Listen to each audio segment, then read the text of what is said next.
Welcome to AVP TV, where I, Jason, the AVP Wargamer, will bring to you a new series that I will call Extinct Wargames.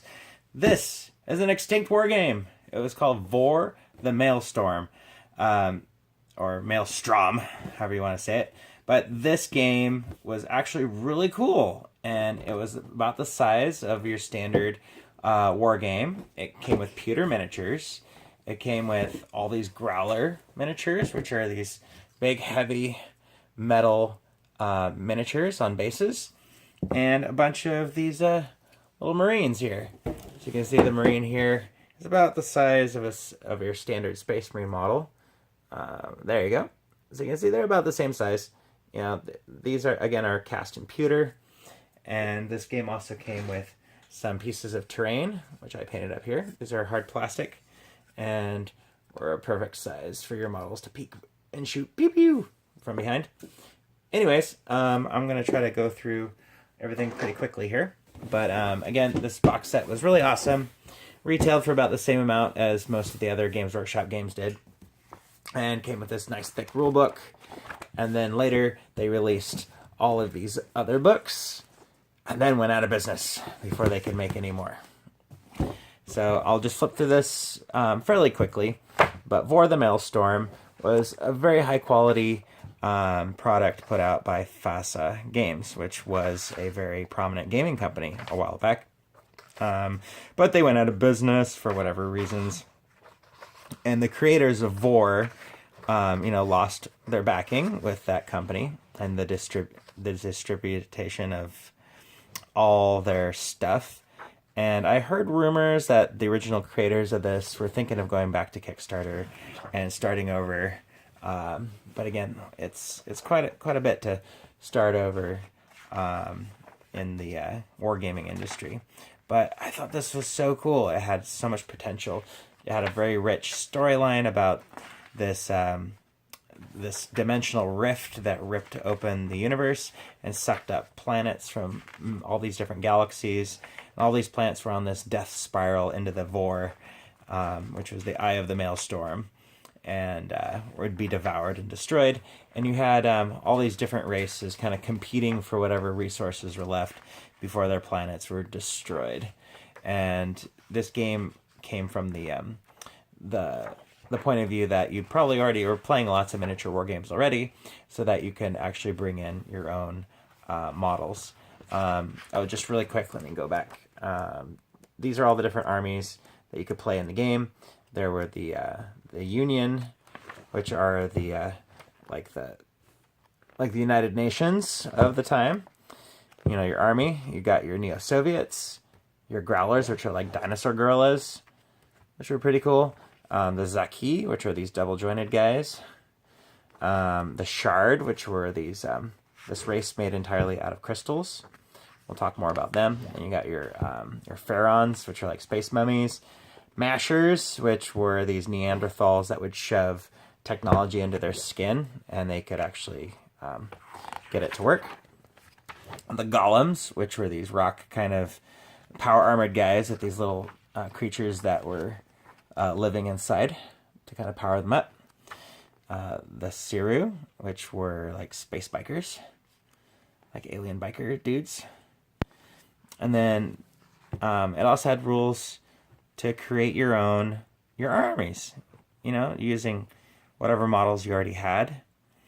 And you can tell that some of these rules were actually, ready to build like Tyranids or Space Marines or whatever you wanted to do with the rules. Very flexible rule system, but also built for competitive play in mind. It's got little force lists for most of the major armies, and your reference on the back. So that's the main rule book, and then you get into the codexes, which they called force books. The Union talks about how the Earth started having all these battles with the Soviets, and most of the other nations on Earth united while the Soviets kind of did their own thing. The Earth troops had to face off against other races and other creatures and battle each other for resources. and still the Soviets were also being a pain in the Union's butts. And every book also had a bunch of main characters in the back, just like the old codexes by Games Workshop. You have special characters in the back of the book, and then it also included a table you could roll on to create different types of weather conditions and planetary conditions, depending on whose turf you're fighting on. So if you're fighting on the Union's turf, you could roll on their sheet. If you're fighting the Neo-Soviets, you could roll on their sheet as well. Here's the Neo-Soviets. I thought these were just so cool. They're like rad troopers with radiation. It talks about how the Soviet Union collapsed into martial law and then had to be ruled with an iron fist. And they were doing all these sorts of genetic mutations, chemical weapons. You got some Dr. Jekyll, Mr. Hyde kind of stuff going on, making mutants, and that sort of thing. All for Mother Russia. So here's some of the battle suits they had, which were kind of like their version of the Dreadnought. And, this is late 90s kind of sculpting stuff. The models are a little chunky. But some of them were pretty cool, like the Cyclops, which was this mutant monster. Had a pretty cool model. I liked it. This big mutant with giant claws. This mindless thing that would come and attack. That's pretty cool. And it's a D10 gaming system. And you would have to take turns with your opponent by moving different units or characters one at a time. Here's the Neo-Soviet special characters. That guy's really cool. You could transform in the middle of battle. They also had Iron Tusk, the Growler, that was mind-controlled. And then Petra Kirov. She's a captain that could shoot her own troops to gain morale. And you got these guys that would spray chemical weapons everywhere.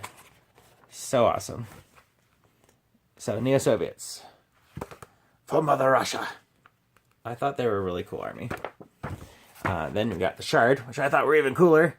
We got the Shard, which is this race of beings that are made entirely out of the crystal from their planet. And when their planet was sucked up into the Vor, the souls of the creatures that used to live there no longer needed bodies until they entered the Vor. And when the Vor started sucking up all these planets, they actually would suck up the souls. A lot like how the Eldar use spirit stones to trap their souls from getting sucked up into the warp. The Shard used the crystal of their own planets to create bodies, because it's an entirely crystal planet, and their souls would go into these rocks, and some would be kind of these crude little scarab beetle kind of things, and some could turn into these giant monsters. They would use energy-based weapons, that sort of thing. Really cool army. Really cool concept, too. But the whole thing was that they were pissed off at the Pharaons, which were these undead space mummies that just kind of came to life once their planet went into the warp. And they're kind of jealous because they have to make bodies, which is the worst thing in the world, because they didn't have to have bodies before, but now they're forced to take bodies, and they find it really annoying, and which makes them really mad. But they're kind of like the Eldar again, like I said earlier. So yeah, there's the Shard. And I've got some Shard models here. Here's one of their battle suits. And I glued some little crystals on the back there. Here's one of the commanders kind of characters. Here's their hand-to-hand combat specialty kind of guys. You got your shooty guys using energy weapons. I'll show Space Marine for comparison. There you go. And then we got the Pharaons here. Space mummies. unlike how Games Workshop went Terminator with their Egyptian route, this is just straight up Space Mummy Egyptians. And the whole thing about their planet is they came back to life once they were in the warp. And they'd use these machines to suck the juices out of living creatures so that they could fuel their own bodies and bring their own kind back to life. I thought that was a really cool drawing. God, that's so cool. These weird Pharaon warriors. And they're like these extra tall Xenos species.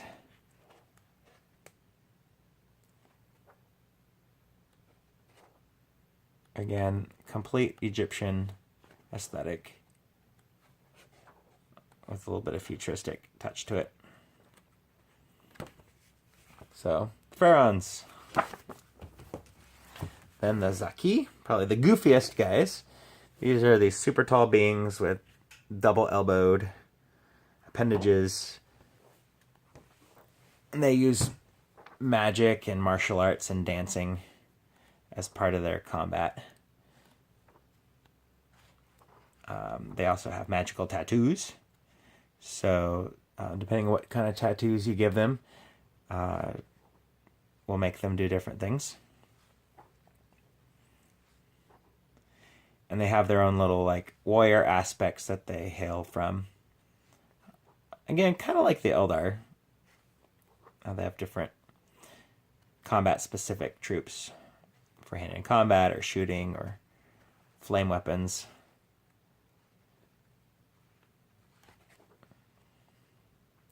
You know, I thought the models were a little goofy looking. If these were resculpted better, I'm sure they'd look cooler. You can see how spindly they are.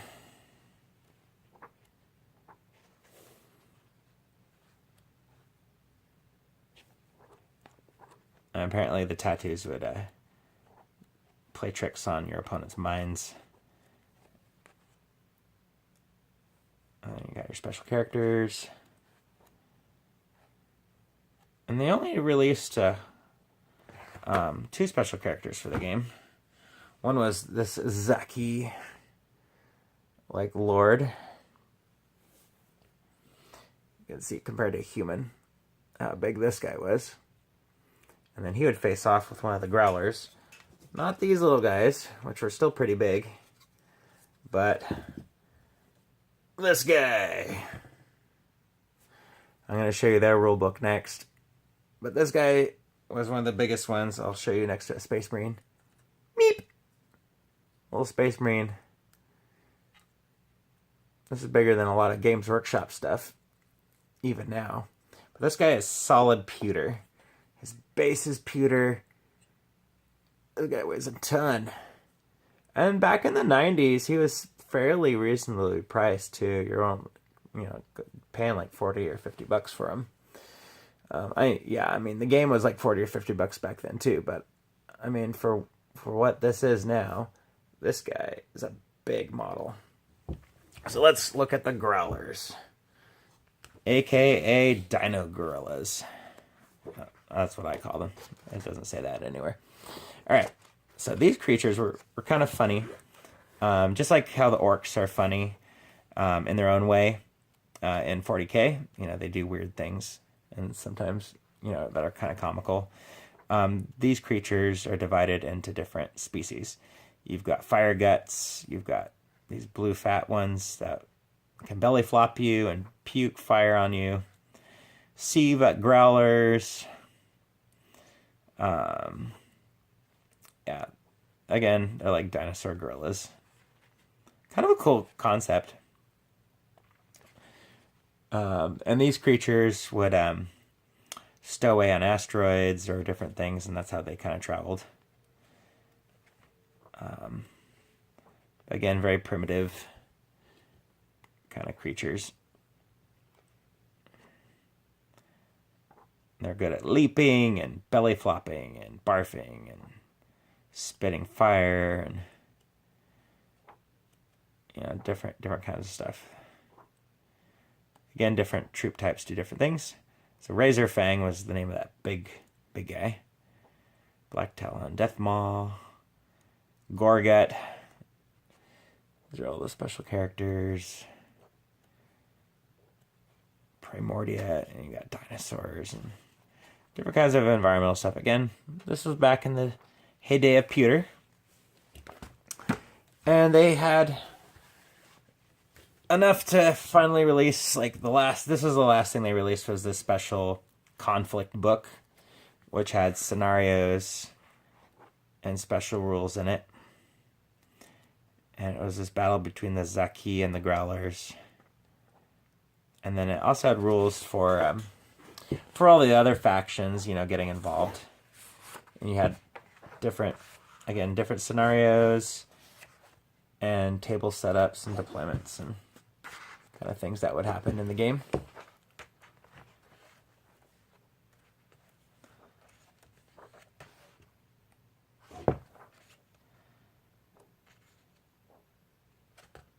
It was all about trying to take down Razor Fang.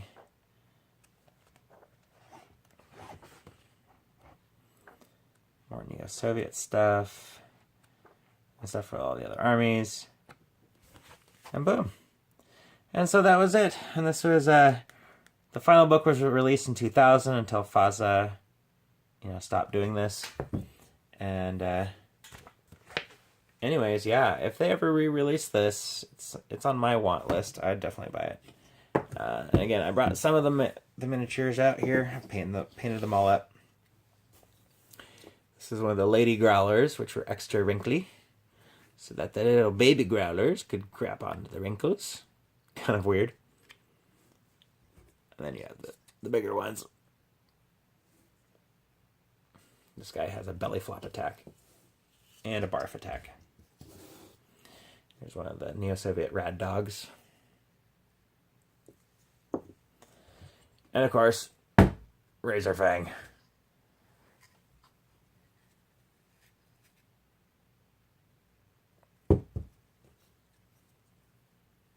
And there's one of the other growlers. So there you have it. There's an extinct war game called Vor, the Maelstrom. Again, if you want to see more pictures of this, just Google search it, look it up. If you want to play it, you might be able to find some copies out there. But again, this is an extinct game that you might not be able to find anymore. That's a shame too, because this game's had so much potential. Especially all the other armies that they never made books for, like the Mashers, which are those Neanderthal guys that could shove like guns and saws into their flesh and get it to power up. I thought that was like a really cool concept. The Siru, the biker guys, they kind of got a cool look to them. The Golems, they actually released like a pack of like preview models, which were like concept models for the Golems, the Mashers, and I think they might have had one of the Pharaons. They released some of the Pharaons, but yeah, the Siru and the Golems and the Mashers, they never released models for, except for that one little preview pack, which I never got to pick up.